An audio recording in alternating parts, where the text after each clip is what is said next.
The Great Barrier Reef is deeply familiar to Australians, but have you ever thought about what it is that makes it such an emotional trigger to so many people? Tucked away in a remote shack in far north Queensland is a century-old book which helps answer that question. Written by marine biologist William Saville Kent in 1893, it was the first detailed study of the reef. And it was one that transformed the world's understanding of it, from deadly shoals navigated by early explorers to a place teeming with life and mystery. Opening the book, it's easy to see why. This isn't just a dusty history book. It's filled with these vibrant, almost cartoonish illustrations, a testament to just how enduring this obsession with the reef is, and potentially can help make sense of how the reef, of all places, has become such a powerful symbol in Australia today.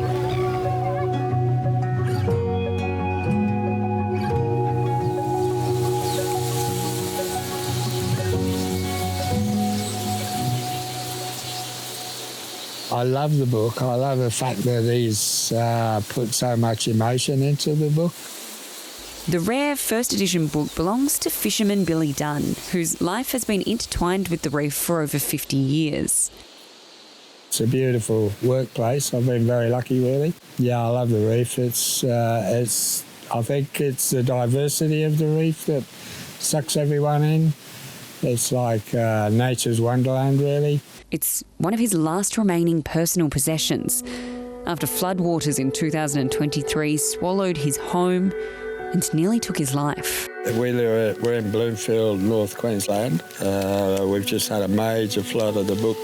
Went through the flood, so as you can see, it's had damage. The water came up 15 metres at the house, so it was 2 metres over the roof. For Dunn, the book's scientific value is priceless. It provides a baseline to compare how the reef looked then versus now. But the unique descriptions and illustrations also capture something harder to measure, the magic of the reef, something that's played a big role in what it's become today. Not only did he study it, write about it, but he was very passionate about it. Very emotional about it in the end. I think really that's probably the big thing about visiting the reef, is that your emotions will get stirred up. Really does show you that he did have a big emotional attachment to the reef. And I think everyone who goes there, what blows you away is the diversity. There's so many different things, so many different types of fish. It's like Alice in Wonderland sort of experience. You go there going, wow.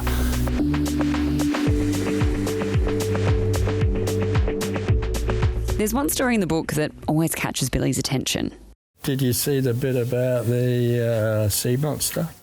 Known as the Moha Moha, this scientific book details the story of a giant sea serpent with glossy skin on its long head and neck, feet like an alligator, a dome-shaped shell and a fish-like tail.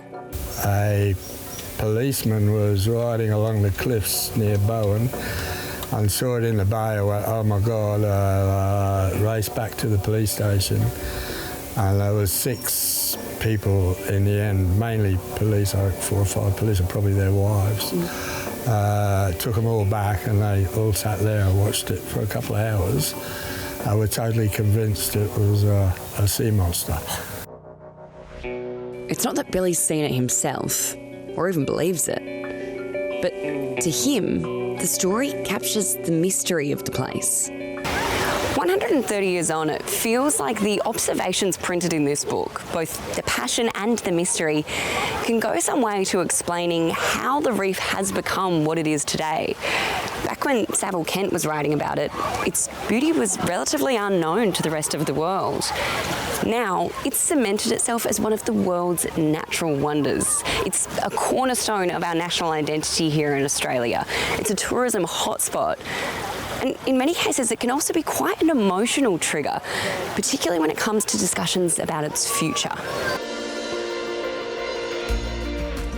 The reef gets its name in part because of its size. It's the largest living structure on Earth, so big it can be seen from space.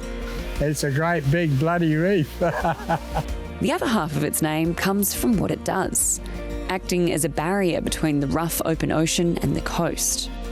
It's this aspect that's perhaps not as well recognised for people visiting it today. The waves can be fierce on the 90-minute boat ride to the outer reef. For some, the excitement of the bucket list item to their left suddenly competes with the unnerving thought of an endless deep sea to their right. It's a bit scary at first because it's kind of windy and I'm not very good at swimming, but it's so calm. It looks kind of like chaotic at the top, but when you go underneath the water, everything is so peaceful. It's so calm. But even amidst the elements, there's an undeniable emotion that seems to supersede it all. The Great Barrier Reef, it's just got this aura about it, it's got this reputation, and it stacks up. I mean, it's so much diversity across all the different reef sites we visit, even all of the sites within a reef that we visit. And yeah, just the size of it, I think, is what's really hard to get your head around, but also really easy to appreciate. I think it's that otherworldly feeling of looking at that a whole new world underwater, right? Yeah, it's nothing like it's beautiful. So last time you saw shark and a turtle, right? Yeah. That was beautiful. Did you see that this time? Oh, the last time? This snorkel. I missed it. Oh, you missed it? No. There's quite a few here.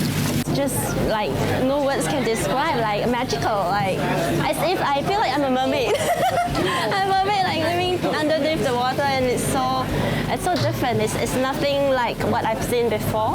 It's not that unusual to get people on the boat and you're chatting to them on the way home and you find out that they may have a terminal illness or something like that, and they really thought of this was like a bucket list item. That's the level of something like this. Is it something that people really want to do?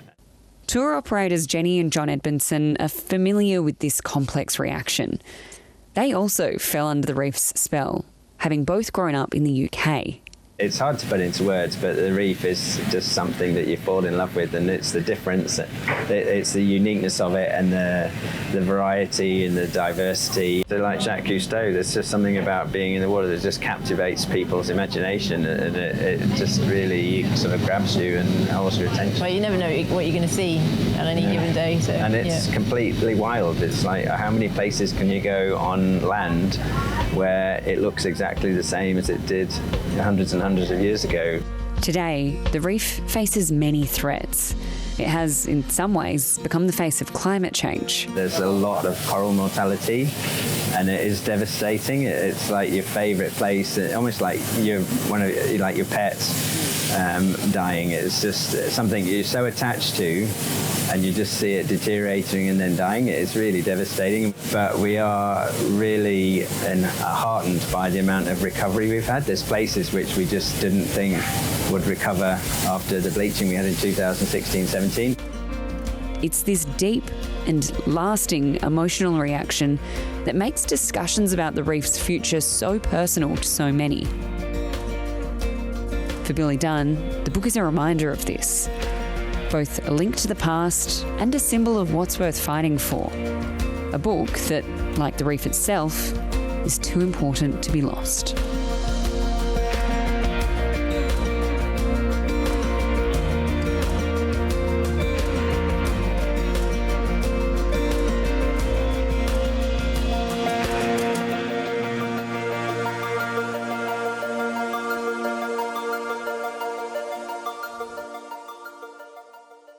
Thank you.